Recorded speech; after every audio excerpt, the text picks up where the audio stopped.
আলহামদুলিল্লাহ আপনারা অবগত আছেন, বাংলাদেশ খেলাফত মজলিস রাজশাহী জেলা শাখার উদ্যোগে আয়োজিত হচ্ছে আগামীকালকে গণসমাবেশ।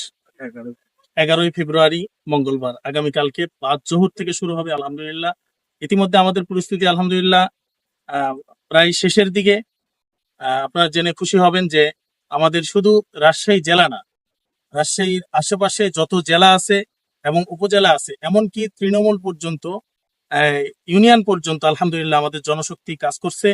এবং আমরা আশা করি ইনশাআল্লাহ, আল্লাহ তাআলা যদি চায়, আগামীকালকে ভরপুর মজমা হবে ইনশাআল্লাহ। এবং জনশক্তি এত বেশি আশা করতেছি, হাজার হাজার ইনশাআল্লাহ। আমরা আলহামদুলিল্লাহ রাজশাহীতে এই প্রথম বাংলাদেশ খেলাফত মজলিস গণসমাবেশ করতেছে এবং আল্লামা মামুনুল হক সাহেবের নেতৃত্বে বাংলাদেশ খেলাফত মজলিস এখানে রাজশাহীতে শুরু হয়েছে। আপনাদের কাছে আমরা প্রত্যাশা করি এবং দোয়া চাই যাতে করে আমরা আরো কাজটাকে বেশি বেগবান করতে পারি। এবং আগামীকালকে আমাদের আমিরে মজলিস এখানে উপস্থিত হবেন এবং বক্তব্য রাখবেন এবং দিক নির্দেশনামূলক আমাদের বিষয়ে বক্তব্য রাখবেন। এবং বর্তমান প্রেক্ষাপটে বাংলাদেশে যে একটা পরিস্থিতি চলতেছে, এই পরিস্থিতির প্রেক্ষাপটে উনি আলহামদুলিল্লাহ আমাদেরকে দিক নির্দেশনামূলক কথা বলবেন এবং আমাদেরকে দিক নির্দেশনা দিয়ে যাবেন। আপনারা সকলেই এই বিষয়গুলো বেশি প্রচার করবেন। এবং বাংলাদেশ খেলাফত মজলিস গতানুগতিক রাজনৈতিক দল না, এটা আলহামদুলিল্লাহ আল্লাহর জমিনে আল্লাহর দ্বীন বাস্তবায়ন করার জন্য আল্লামা মামুনুল হক সাহেবের নেতৃত্বে সারা বাংলাদেশে এই আমাদের সংগঠনের কাজ বেগবান আছে আলহামদুলিল্লাহ। আপনারা দোয়া করবেন যাতে করে সামনে আরো আমরা বেগবান করতে পারি ইনশাআল্লাহ। আপনার পরিচয়টা কি?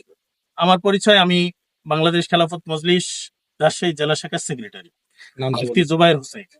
আচ্ছা, আমাদের প্রশ্ন হচ্ছে যে আগামী কালকে যে গণসমাবেশ আপনারা করবেন, সেখানে কিছুক্ষণ আগে যদি বলছিলেন কত মানুষের সমাগমের আপনারা আশা করছেন এবং তাদের জন্য এখানে কি কি ধরনের সুবিধা আপনারা রেখেছেন স্বাস্থ্য সেবা থেকে শুরু করে? আলহামদুলিল্লাহ আমরা ইতিমধ্যে জেলা উপজেলা এবং বিভিন্ন জায়গা থেকে খবর নিয়েছি, আমাদের হাজার হাজার এখানে জনশক্তি উপস্থিত হবেন ইনশাআল্লাহ।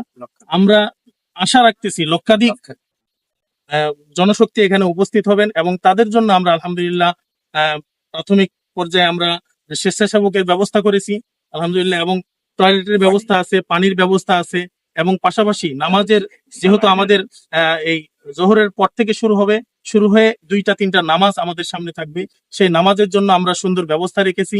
এবং পাশাপাশি আমাদের প্রশাসনের সঙ্গে সুন্দরভাবে আমাদের লিয়াজও হয়েছে, কথা হয়েছে, তারাও আমাদেরকে সার্ভিস দিবেন, সাপোর্ট দিবেন।